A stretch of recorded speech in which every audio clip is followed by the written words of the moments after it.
एक बार राजा कृष्णदेव राय के दरबार में नीलकेतु नाम का एक व्यक्ति आया। नीलकेतु काफी दुबला पतला व्यक्ति था।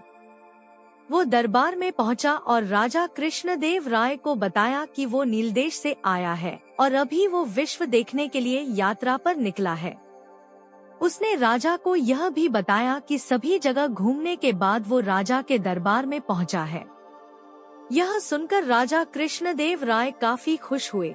फिर राजा ने उसका स्वागत विशेष मेहमान के रूप में किया। राजा द्वारा किए गए सम्मान और सत्कार को देखकर नीलकेतु काफी खुश हुआ। उसने राजा से बोला, महाराज, मैं उस जगह के बारे में जानता हूँ जहाँ कई सारी परियां रहती हैं। मैं अपने जादू से उन्हें बुला भी सकता हूँ। यह सुनकर राजा कृष्णदेव राय काफी खुश हुए और बोले, अच्छा, तो इसके लिए मुझे क्या करना होगा? यह सुनकर नीलकेतु ने राजा को रात में तालाब के पास आने को कहा और बोला कि वो परियों को मनोरंजन और नृत्य के लिए बुला सकता है। यह सुनकर राजा ने नीलकेतु की बात मान ली।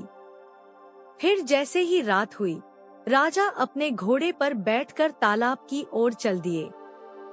राजा जैसे ही तालाब के पास पहुँचे तो वहाँ पास ही में एक किले के सामने नीलकेतु राजा का इंतजार कर रहा था। राजा उसके पास पहुँचे तो नीलकेतु ने उनका स्वागत करते हुए कहा कि महाराज, मैंने सारा इंतजाम कर लिया है और सारी परियां किले के अंदर ही मौजूद हैं। राजा जैसे ही नीलकेतु के साथ किले के अंदर जाने लगे, तभी राजा के सैनिकों ने नीलकेतु को बंधक बना लिया। यह देख राजा हैरान रह गए। उन्होंने पूछा, यह सब क्या हो रहा है?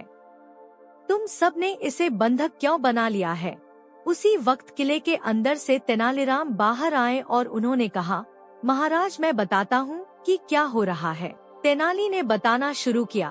उसने कहा, महाराज, यह नीलकेतु कोई यात्रा करने वाला नहीं है, बल्कि नीलदेश का रक्षा मंत्री है और उसने धोखे से आपको यहाँ बुलाया है। किले के अंदर कोई परियां नहीं है। यह सिर्फ आपको यहाँ मारने के लिए लेकर आया था। यह सुनकर राजा ने तेनालीराम को अपनी जान बचाने के लिए धन्यवाद किया और पूछा, तुम्हें इस बात का कैसे पता चला तेनाली? फिर तेनाली ने कहा कि महाराज, पहले दिन ही जब वो दरबार में आया था, उसी दिन मुझे इस पर शक हो गया था। उसके बाद मैंने इसके पीछे अपने साथियों को जासूसी के लिए लगा दिया था, जिससे मुझे पता चला कि यह आपको मारने की योजना बना रहा था। तेनालीराम की सूझबूझ के लिए राजा कृष्णदेव राय ने उन्हें धन्यवाद दिया।